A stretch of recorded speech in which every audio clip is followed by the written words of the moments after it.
Yes, in the forest you'll find a fabulous banquet, a fairy ball. If you close your eyes and you open your mind, the veil disappears and you'll see it all. Hi my angels, it's Haley Reese, and today I am finally bringing you, okay, I just said finally like as if this has been like highly anticipated, long awaited, but I'm bringing you the part 2 to yesterday's spooky video. I was so excited to see how many comments there were on that video saying, yes, we need a part 2, bring it on, let's do this. And so I was like really eager to come and film this video today because I don't know about you guys, but I am just dying to know what happens next. Now, if you have not seen yesterday's video, stop right now. I will have the link at the top of my description. Watch that video first, get caught completely up to date, and then come back and join us here on this video because things seem like they're about to get really, really spooky. Now, there's a part 2, 3, 4, and 5. So I'm trying to cram the next 4 into 2 videos. So this video and 1 more video. That way it's not like ridiculously like run out, but we also get to hear all parts of the story. And I realized today just how long part 2 and 3 are. So I asked you guys on Twitter if you wanted me to break it into different videos or just make this a long one. You guys decided that you wanted an extra long video today, so here we are. It's probably a super long one, but sit back, relax, maybe turn a light on, and let's figure out what in the world is going on with this man's wife. If you haven't read the first part of my story, you should check out part 1. For those of you who are already aware of what's going on, let me get to it. When my wife finally got back home, she came in crying and wouldn't stop. She kept saying, you don't deserve this. We don't deserve this. You weren't supposed to overlap. I love you. I care about you. Your family. You shouldn't have overlapped. At this point, I was really confused. I comforted her and held her until she stopped crying. Then when she finally settled, I asked, love, you're not making any sense. Who is she? Are you referring to the entity? She told me she doesn't have a name for it and that she never has actually seen her. Only others around her can sometimes see her. But she's always been described as someone who looks just like her, the same radiant smile and the same lovely green eyes. But when you screamed in the phone earlier, you knew what I was seeing, didn't you? How? She looked at me and started crying again.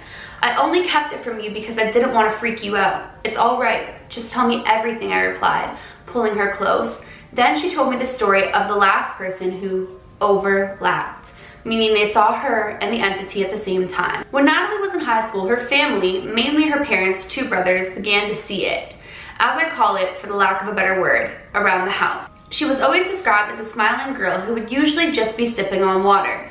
The occurrence only seemed to happen in her house, never at school or outside. Her parents, knowing the situation, would never allow her to bring friends over, in fear they might freak out at what they see. But one day, upon her insistence and arguing that seeing it had never done anyone any harm, her parents let her bring over a friend. Natalie and her friend Chris were working on some homework when Natalie decided to go to the kitchen and grab some snacks. When she was coming back up, she heard Chris saying, "Very funny, but you're weirding me out with that smile." Natalie stopped dead in her tracks, but it was too late. The door to her room was open, and she was in direct line of sight of Chris in the hallway. He turned to look at her face, his face completely pale as Natalie heard the glass shattering. She was completely in shock. When Chris, looking at them simultaneously, staring wide-eyed in the corner of the room, she heard him say, "What in the..." Natalie ran towards the room, but the door suddenly slammed shut. She started banging on the door. "Chris, don't look at her, just don't!" She screamed across the door, but silence. The door opened 5 minutes later and they found him unconscious. After taking him to the hospital, they found out that Chris went blind. Doctors couldn't explain it, and when they asked Chris to describe the last thing he saw, he struggled for words. That grin, those eyes, black eyes, and her head. Oh God, her head was tilted 90 degrees.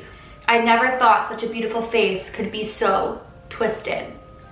She thinks the only reason I can still see is because the overlap happened over the phone, so I wasn't able to feel the full effect, whatever that means. I was surprised that another overlap like this hadn't occurred throughout her life. That's when Natalie told me that they said she was harmless and will not actively try to overlap, and then I inquired about the they that she just mentioned. Well, when I was a kid, my great-grandparents knew something about this. They were very hush-hush about it, but they knew something. Apparently, it had happened in the family once before. So it was clear then we needed to go see her great-grandmother, who was the only one left that could provide us any answers. Natalie called her mom and was told that they hadn't been in contact with the great-grandmother for the past 2 years. Ever since her husband died, she became depressed and asked not to be contacted and broke off all ties. She lived out in the country by herself, secluded from the rest of the world. It was going to be a 3-hour drive, so we decided to attempt to get some rest before our drive. The next day, with barely a few hours of sleep in, my wife woke me up this morning telling me breakfast was ready as she walked downstairs. I noticed both of us had missed our alarm since it was 11 o'clock already. The first thing I checked when I woke up out of the bed was to make sure I wasn't seeing it. When I went downstairs, I nearly fell backwards when I saw my wife sipping from a glass of orange juice facing the kitchen entrance. "Geez, don't do that," I snapped. She came rushing towards me. "Sorry," she mumbled. I walked over and gave her a hug. "It's all right. We're both on edge. We'll work through this." After a breakfast that neither of us had an appetite for, we hit the road to find some answers. As we were driving, my wife held my hand and I felt safe once again. It was a strange sense of security because even after the crazy events, it was bright and sunny outside and I was peacefully driving with my wife. She smiled at me.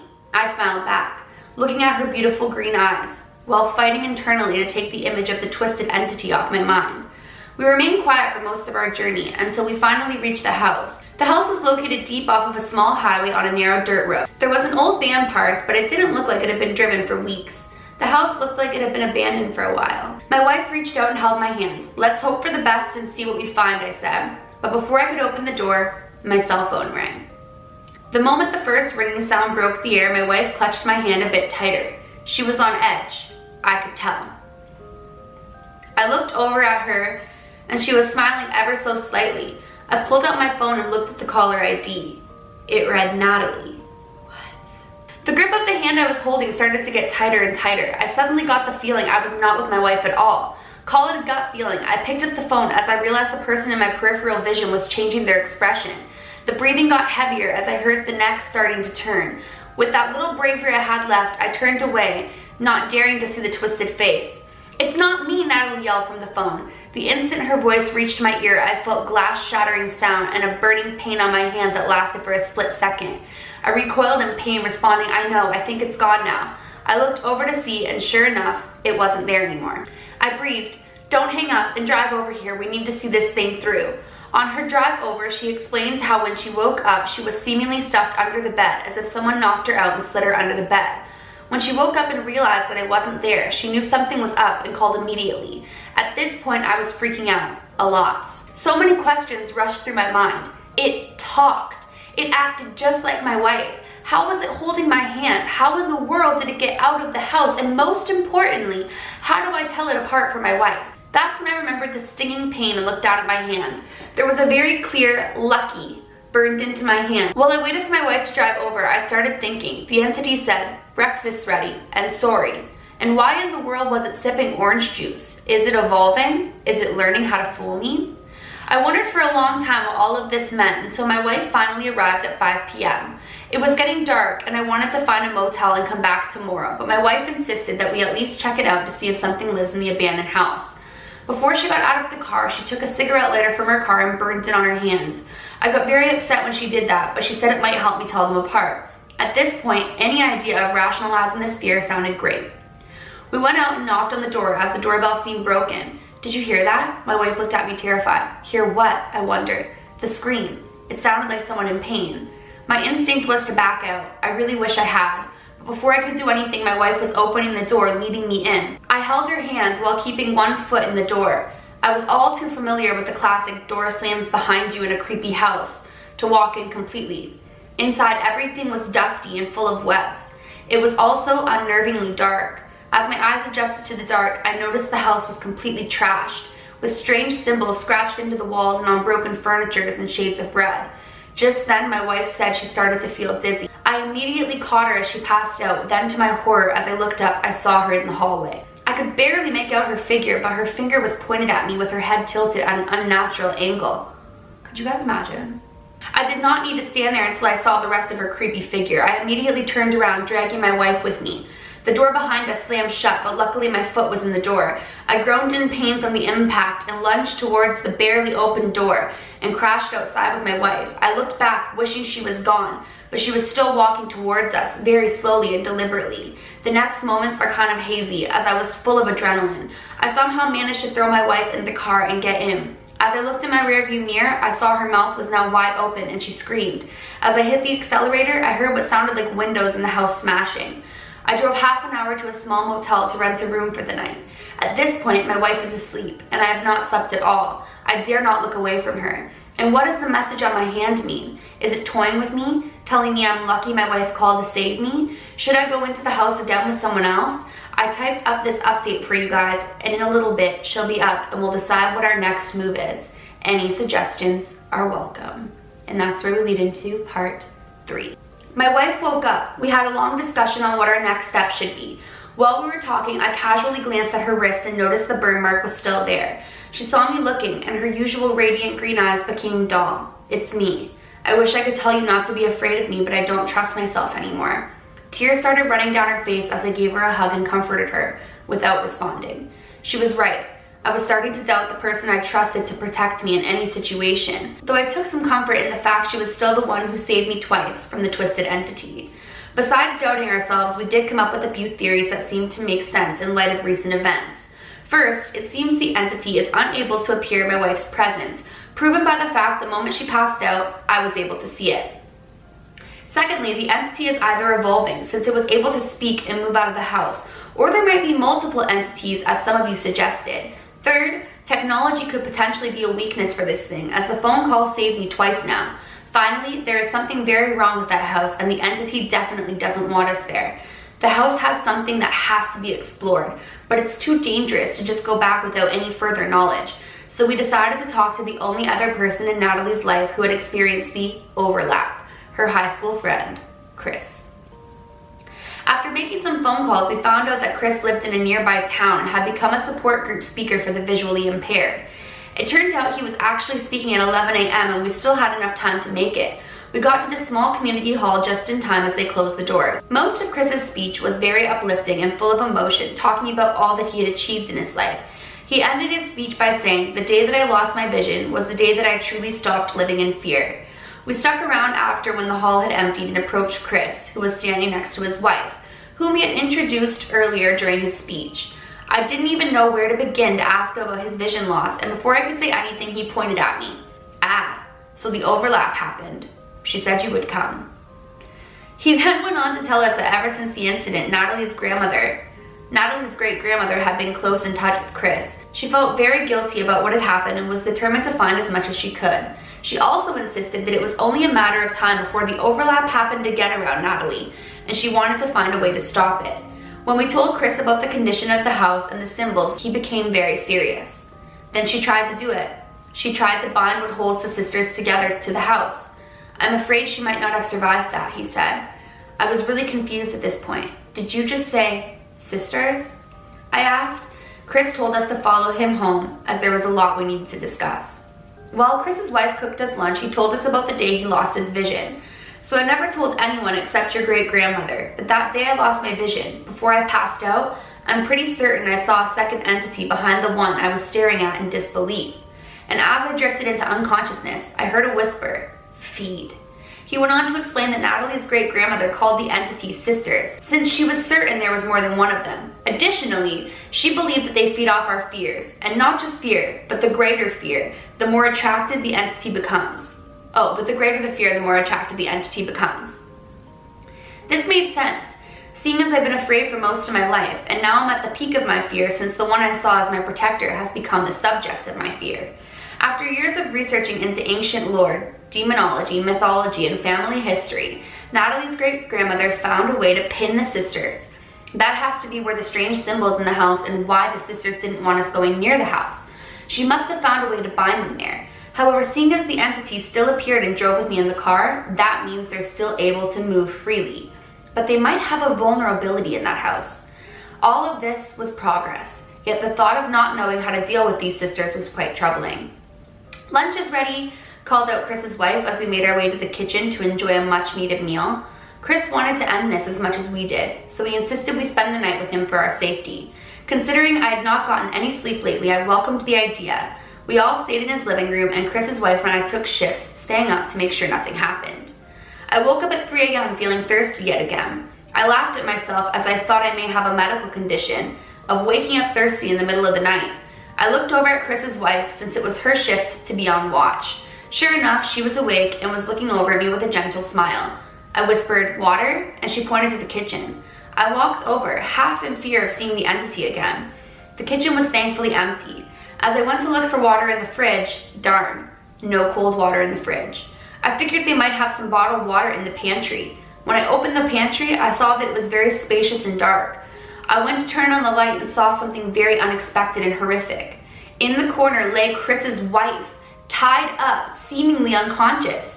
Then it all hit me. Lunch is ready. Those were the only words spoken by Chris's wife that day. I was so caught up in figuring out what was chasing us, I missed that fact completely. I rushed back to the living room to find my wife missing and Chris sound asleep. What came next is beyond bizarre. Okay, hold on. So now this entity is taking forms of different people? What on earth? Okay, let's keep going. I woke up Chris and called the cops immediately. I knew they must have taken her to the house. I didn't have time to tell them my wife was missing, so I rushed out the door and headed for the house. Yes, I know this is very stupid, but we do stupid things when our loved ones are in danger. That's just human nature. During the drive, I kept asking myself, how did I miss that? Why is the entity evolving so fast? It took another form? Is it because I was not supposed to survive an overlap, much less twice? Is it hunting me down? But why take my wife? I'm the only one they want. I finally reached the house. It was 6 a.m. Before I could step outside my car, my phone rang. It was Natalie. "Hello, honey, are you okay? Where are you?" I yelled as I picked up. I'm so confused. I thought we slept at Chris's house. I'm home. Please just come back." Now I was really confused. Is that my wife on the phone? "Honey, your wrist." Before I could finish, she replied, "Yes, there is a burn mark on my wrist." So I decided to drive back. As I started reversing, I saw it, standing in the window of the house, sipping from a glass of water, smiling at me, with eyes shining greener than usual. I left for home, frustrated and not understanding any of what was going on. On my drive back, I wondered if it knew I was going back to the house to look for my wife. It wanted me to see, but why? When I got home, Natalie came running and gave me a hug. I felt cold-hearted for doing this, but I immediately pulled her wrist to see if there was a burn mark on it. She looked up at me in disappointment. "It's me." As I looked into her eyes, my heart stopped. Her eyes, they were dark black. Her eye was no longer the beautiful green that I had come to find comfort in. They were a deep black. Natalie has been crying a lot ever since she looked in the mirror, and I'm still processing all of what just happened. It's been a complete day since her eyes changed color, and there are no more sightings of the entity since. Life is seemingly normal. Not perfect anymore, but normal. Natalie is still herself, but seems to be a lot more serious now. I spoke with Chris on the phone, and he told me that him and his wife are doing okay and have not seen the entity since. At this point, I am writing this update, and I'm not sure if I should go back to the house and investigate. I can't help but think it wanted me to see its eyes that day at the house. It wanted me to know what it took from me. I don't even know if destroying the sisters will bring back Natalie's beautiful green eyes. With that said, I am keeping a close eye on her. And that is the end of part 3, but there is still a part 4 and 5. Okay, hold up. I don't even understand what on earth just happened. This entity is like evolving so quickly, and why did it take Natalie's eyes? I don't know what to think of this. I want to go ahead and read part 4 and 5 right now, but drop a comment down below if you want me to do that for tomorrow's video, because I think we should all find out how this ends together. What do you guys think is happening? What do you think this thing is? Why do you think it has this attachment to him? And what do you think it's done to Natalie? Come on guys, we gotta talk this out in the comment section. Please make sure to drop some comments letting me know what you guys think, if you want part 4 and 5 in a part 3 video, because I feel like I'm gonna be thinking about this all night, wondering what on earth is going to happen. Well, you guys, I know today's video was pretty long, but I felt like a 3-part video made more sense than a 5-part video. So if you guys want to see part 4 and 5, we will conclude with a part 3 video tomorrow. We'll figure out what on earth is going on with Natalie and what's going to happen with this entity. If you guys are new to my channel or you're just not yet subscribed but you do enjoy my videos, I would absolutely love it if you click that subscribe button and become a Reese's Pieces. And please give this video a big thumbs up if you did enjoy it, because that makes my heart super happy and I really appreciate it when you guys do that. So please do that. Remember, my loves, do all things with kindness. And until next time, I love you.